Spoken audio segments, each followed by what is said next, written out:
اللہم صلی علی سیدنا و مولانا محمد معدن الجود والکرم وعلی آلہ و صحبہ وبارک وسلم۔ عزیز دوستو، قرآن مجید نے نبی پاک علیہ السلام کے اخلاق عالیہ کی تعریف کی اور ارشاد فرمایا کہ وَإِنَّكَ لَعَلَىٰ خُلُقٍ عَظِيمٍ۔ اے محبوب علیہ السلام، ہم نے آپ کو خلق عظیم کا مالک بنایا۔ نبی پاک صلی اللہ علیہ وسلم نے جو اخلاق ہمیں عطا فرمائے ہیں نا، وہ کوئی عام سادے سے یا ایسے رویے نہیں ہیں جو کوئی بھی مصلح کسی کو بتا لے، بلکہ کائنات میں جو سب سے اچھی عادات اور سب سے اچھے اخلاق تھے وہ رسول کریم علیہ السلام نے ہمیں عطا فرمائے۔ اور حضور علیہ السلام نے فرمایا، میں اخلاق حسنہ کی تکمیل کرنے آیا ہوں۔ یعنی ساری دنیا جمع ہو کے بھی دوبارہ اتنے اچھے اخلاق کی طرف توجہ دلانے کا دعویٰ نہیں کر سکتی جو اخلاق مدینے والے محبوب نے ہمیں عطا فرمائے۔ یہ حد ہے، اس سے مزید آگے کوئی بڑھ سکتا؟ وَإِنَّكَ لَعَلَىٰ خُلُقٍ عَظِيمٍ۔ اور جناب عائشہ صدیقہ رضی اللہ تعالیٰ عنہ اس کی تفسیر میں فرمایا کرتی تھی، کانا خلقہ القرآن، کہ وہ سارے اخلاق جن کو قرآن بیان کرتا ہے نا، وہ سارے حضور نے کر کے دکھائے، وہ سرکار نے ہمیں کر کے دکھائے۔ ہمارے ہاں لوگ یہ سمجھتے ہیں کہ صرف میٹھا بولنے کا نام اخلاق ہے،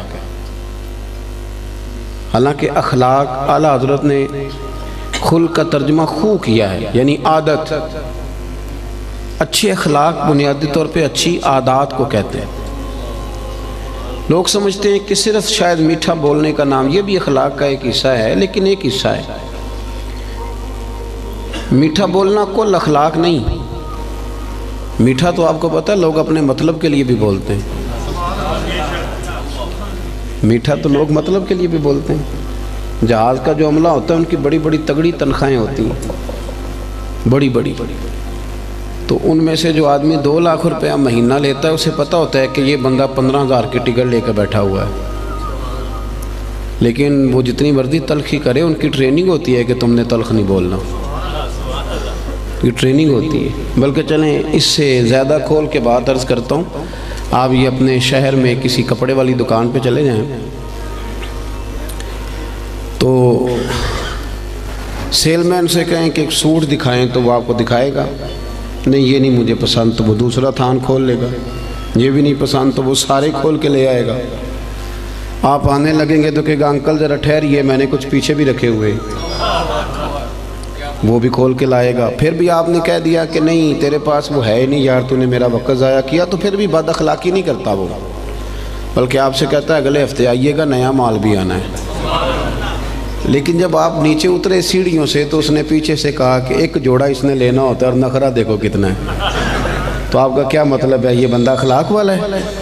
یہ اخلاق، اس نے تو غیبت کی، اس نے ظلم کیا اپنی جان پہ۔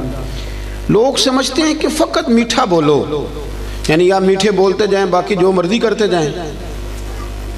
اخلاق صرف میٹھا بولنے کا نام نہیں، اخلاق میٹھا بولنے کو نہیں کہتے، اخلاق تو سچ بولنے کو کہتے ہیں۔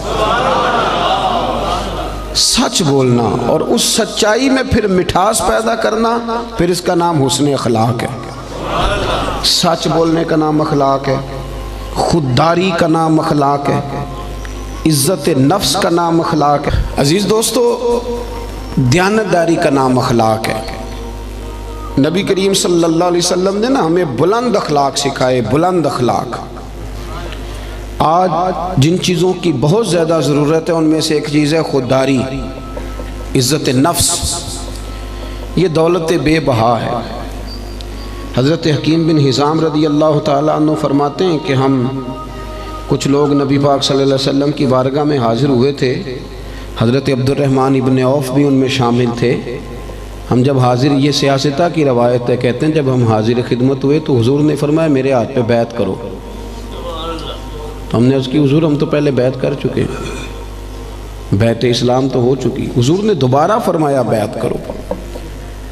ایک صحابی نے پھر عرض کی حضور بیعت کر چکے ہیں، تو حضور نے فرمایا دوبارہ بیعت کرو اور اس بات پر بیعت کرو کہ کسی دنیا دار کے آگے ہاتھ نہیں پھیلاؤ گے، کسی دنیا دار کے سامنے۔ ایک ہے اللہ والوں سے مانگنا، اللہ والوں کی مدد تو عین اللہ کی مدد ہوتی ہے، دنیا داروں سے مانگنا، اور ایک ہے دین کے لیے کسی کو توجہ دلانا، اس کا بھی معنی اور ہے، لیکن اپنی ذات کے لیے مانگنا، لالچ کرنا، لوگوں کی جیبوں کو دیکھنا۔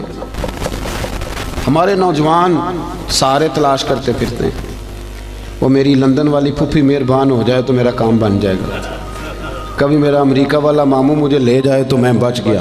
سہارے ڈھونڈتے پھرتے ہیں، سہارے کمزور لوگ ڈھونڈتے، کمزور لوگ سہارے ڈھونڈتے ہیں۔ اسلام تو وہ والا اخلاق سکھاتا ہے کہ سہارے ڈھونڈو نہ بلکہ کسی کا سہارا بن جاؤ، سہارا بنو کسی کا۔ حضور نے باقاعدہ بیعت لی، فرمایا بیعت کرو میرے ہاتھ پر کہ تم کسی کے آگے سوال۔ تو حضرت حکیم بن حزام کا اپنا یہ حال تھا کہ بوڑھے ہو گئے تھے، ضعیف تھے، چلتے تھے تو کمر میں تکلیف ہوتی تھی۔ ایک دفعہ گھوڑے پہ بیٹھے تھے یا اونٹ پہ بیٹھے تھے تو ہاتھ سے درہ گر گیا زمین پہ، آپ کا خادم قریب کھڑا تھا، بڑی مشکل سے گھوڑے سے اترے، وہ درہ اٹھایا، دوبارہ بیٹھنے لگے تو تکلیف ہوئی، 2-3 دفعہ کوشش کر کے بیٹھ گئے تو خادم کہنے لگا حضور مجھے حکم دے دیتے میں پکڑا دیتا۔ فرمانے لگے کیسے تمہیں کہہ دیتا؟ میں نے اپنے محبوب سے وعدہ کیا ہے کہ زندگی میں کسی دنیا دار سے سوال نہیں کروں۔ یہ کمزور لوگ ہوتے ہیں میرے بھائی۔ غیرت، اقبال نے کہا، اقبال کہنے لگے غیرت ہے بڑی چیز جہان تگ و دو میں، غیرت مند بن، تو کسی کے سامنے ہاتھ پھیلاتا ہے۔ غیرت ہے بڑی چیز جہان تگ و دو میں، پہناتی ہے یہ فقر کو تاج سردارا۔ فرمایا فقیر اگر سرداری والا تاج پہننا چاہتے ہیں نا تو پھر وہ ہاتھ پھیلانا چھوڑ دیں۔ مسند امام احمد بن حنبل کی حدیث کے 2 جملے ان کو رٹ کے یاد کر لینا آپ نے۔ ایک شخص نے عرض کیا تھا یا رسول اللہ صلی اللہ علیہ وسلم ذلت کیا ہے؟ تو نبی پاک علیہ السلام نے فرمایا اگر تو لالچ کرے گا تو ذلیل ہو جائے گا، لالچ کرے گا تو ذلیل ہو جائے گا۔ عرض کی حضور پھر عزت کیا ہے؟ تو محبوب فرمانے لگے جو رب نے تجھے دیا ہے نا اس پہ راضی ہو جا، اللہ تجھے عزت عطا کر دے گا۔ خوددار بنے۔ قرآن پاک نے نا تعریف کی ہے اصحاب صفہ کی، قرآن کہتا ہے لا یسألون الناس الحافا، وہ کسی سے لپٹ لپٹ کر سوال نہیں کرتے، پیٹوں پہ پتھر باندھے ہوئے، کئی دنوں سے روٹی نہیں کھائی، پر کسی سے لپٹ لپٹ کر سوال، وہ خودداری والے لوگ، عزت نفس والے، وہ ہاتھ نہیں پھیلاتے، وہ ان کا یہ رویہ نہیں ہے کہ کوئی آئے گا تو مجھے دے جائے گا۔ خواجہ حسن بصری رحمۃ اللہ علیہ کے پاس ایک نوجوان آیا تو آگے کہنے لگا حضرت جی مجھے سمجھ لگ گئی آج کے بعد میں نے کام کوئی نہیں کرنا، اب میں گھر بیٹھوں گا اللہ روزی دے گا۔ آپ فرمانے لگے جی وہ کیا سمجھ لگ گئی ہے؟ کہنے لگا میں نے آج عجیب بات دیکھی ہے، میں جنگل میں گیا ہوا تھا، ایک شیر آیا ہے، اس نے ایک بکرے کا شکار کیا، کچھ اس نے کھایا ہے، پھر اس نے باقی کا اپنے پنجوں میں پکڑا ہے، پہاڑی کے اوپر چڑھ گیا، وہاں ایک نابینا لومڑی بیٹھی تھی، باقی کا اس نے اسے کھلایا ہے۔ تو مجھے مسئلے کی سمجھ آ گئی ہے کہ جو اللہ لومڑی کے لیے بندوبست کر سکتا ہے میرے لیے بھی کرے گا، لہذا اب کام نہیں کرنا۔ تو خواجہ حسن بصری فرمانے لگے سبحان اللہ کیا تیری سوچ ہے، تو نے 2 کردار دیکھے، ایک لومڑی دیکھی ایک شیر دیکھا، او خدا کے بندے تو نے لومڑی بننے کا فیصلہ کیا، شیر بننے کا کیوں نہیں کیا؟ تو شیر بننا، شکار مار، کھا بھی اور کھلا بھی، کھا بھی اور کھلا بھی۔ پڑھے نا ابن ماجہ شریف، ایک صحابی حاضر خدمت ہوئے، عرض کی حضور کچھ دیجئے۔ یہ نوجوان میری بات پہ خاص توجہ کریں۔ اب وہ اقبال کہا کرتے تھے لہو مجھ کو رلاتی ہے جوانوں کی تن آسانی، کہتے ہیں آرام پسند ہے، کہتے کرنا کچھ نہ پڑے، کچھ شارٹ کٹ رستہ ملے۔ بلکہ ہمارے بچے تو اب خواب دیکھتے ہیں کہ سویرے میں اٹھوں تو میرے نا بستر کے نیچے ایک توڑا پیسوں کا پڑا ہوا ہو، یا میری موٹر سائیکل سے بس ٹکرائے کچھ ہے، میں اٹھاؤں تو نیچے ہیرے ہی ہیرے ہوں۔ یہ خواب ہے، تو خواب خواب ہی ہوتے ہیں، ان کو تعبیر کرنے کے لیے محنت کرنی پڑتی، محنت کریں، جد و جہد کریں، خواب نہیں دیکھیں۔ ہمارے ہاں مزاج ہی نہیں، توجہ ہی نہیں۔ ابن ماجہ کی حدیث، ایک شخص نے آ کے عرض کیا تھا یا رسول اللہ کچھ دیجئے، اور کہاں سے اس نے مانگا؟ اس بارگاہ سے کہ جہاں سے قطرے بھی ملے تو دریا بن جایا کرتا ہے۔